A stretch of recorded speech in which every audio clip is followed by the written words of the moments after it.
Imagine waking up to the knowledge that you have only 7 days left to live. A cold shiver runs down your spine. Your heart pounds against your chest, a wild bird against its cage. 7 days, 168 hours, 10,080 minutes. The world as you know it tilts on its axis. Your mind races, a whirlwind of thoughts, fears, and a profound disbelief. Life, in its infinite unpredictability, has a way of throwing curveballs at us.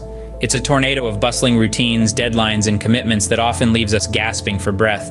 We get so engrossed in the minutiae, the mundane, the ordinary, that we forget to truly live. We forget to savor the moments that make life extraordinary. We forget to embrace the uncertainty, the thrill, the beauty of our existence. I too fell into this trap. The days blurred into one another, a monotonous cycle of wake up, work, sleep, repeat. The joy, the zest, the magic of life had faded into a distant memory. I was surviving, but was I living? That's when life decided to give me a wake-up call. 7 days, a countdown to what could be the end of my journey. The shock was overwhelming, like a bucket of ice-cold water dumped over my head. It was a stark reminder of the fragility of life, of how each day, each moment is a precious gift. It was a reality check, a wake-up call, a prompt to step back and evaluate what truly mattered. So I decided to do just that. I decided to pause, to step off the treadmill of life, to cancel all my ongoing projects.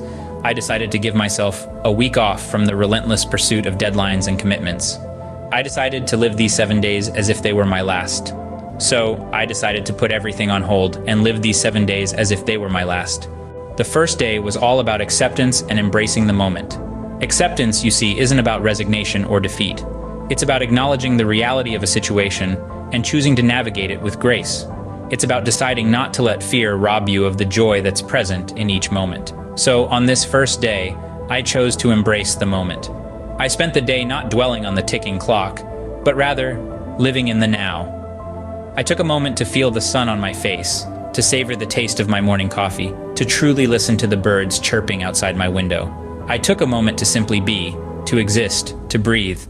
I found that acceptance isn't passive, it's an active choice. A choice to live fully, to live consciously, to live with purpose. And it was through this acceptance that I began to truly live.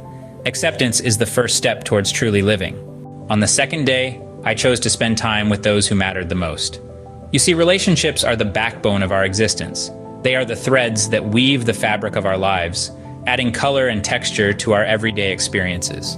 They are the soulful symphony that resonates in our hearts, making our lives richer and more meaningful. Picture this: a hearty laughter shared with a sibling, a deep conversation with a parent, a warm hug from a dear friend, or a quiet moment with a beloved pet. These are the instances that truly define us, that shape our world.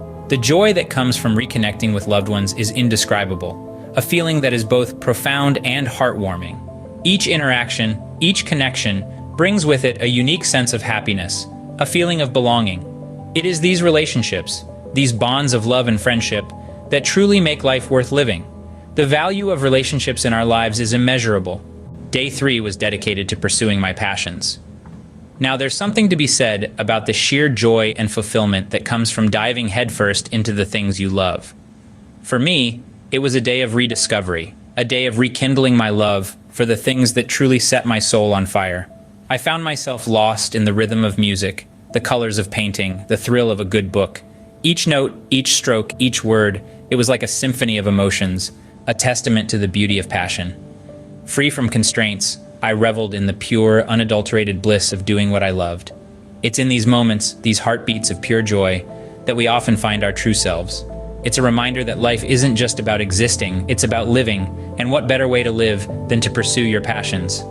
Passions fuel our soul, and it's important not to lose sight of them. On the 4th day, I decided to give back to society. There's something profoundly gratifying about stepping outside of our own universe and extending a helping hand to someone else. It's like stepping into a world where you're not the protagonist, but rather a supporting character, making someone else's story a bit brighter. I found myself engaged in acts of kindness and volunteer work, swept up in this whirlwind of positivity and communal solidarity.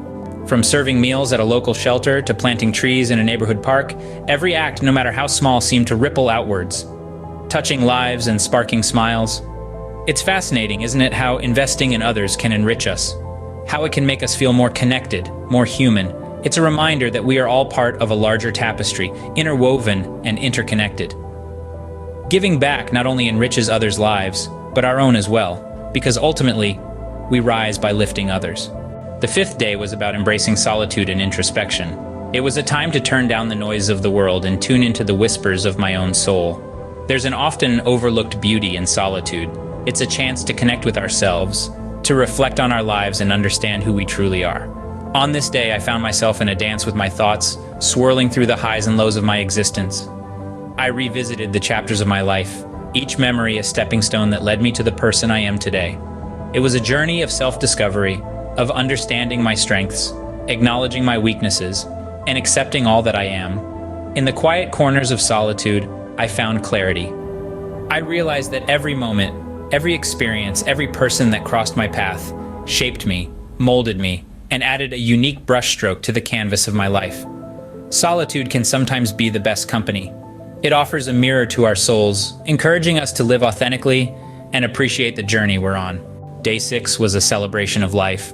The day was an explosion of color, laughter, and shared experiences. It was a day dedicated to embracing the joy and beauty that life has to offer, a day to celebrate the simple pleasures and the grand occasions. I spent the day reveling in the things that bring me joy, indulging in favorite foods, basking in the warmth of the sun, and sharing stories with friends. There was no space for regrets or worries, only for the joy of the present moment. Why wait for special occasions to celebrate? Life, in its every moment, is a celebration. It's in the first sip of morning coffee, the laughter shared with friends, the quiet moments of solitude, and even in the challenges that make us stronger. This day reminded me of the importance of not taking life for granted, but instead celebrating each moment as it comes. Life is a celebration, and we should dance to its rhythm. On the final day, I reflected on the week gone by. A week that was unlike any other, a week that held a mirror to my existence and the essence of life.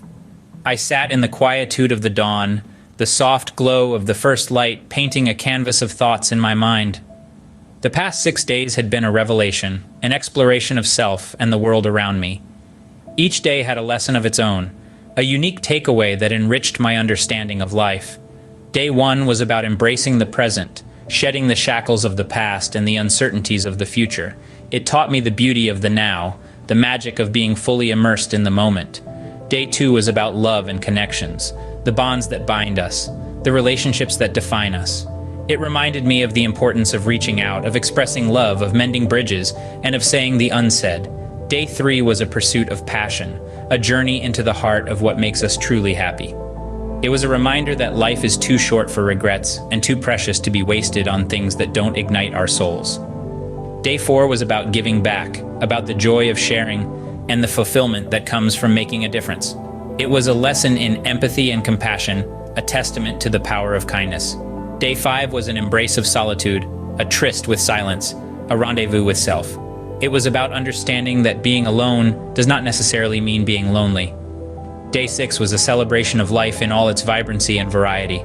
It was about finding joy in the ordinary, about appreciating the beauty in the mundane, about cherishing every breath, every heartbeat.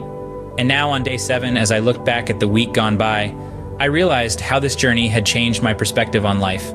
It was no longer about chasing milestones or accumulating possessions. It was about experiences, about love, about passion, about kindness, about solitude, and about celebration. Life is fleeting, and it's important to make the most of it while we can.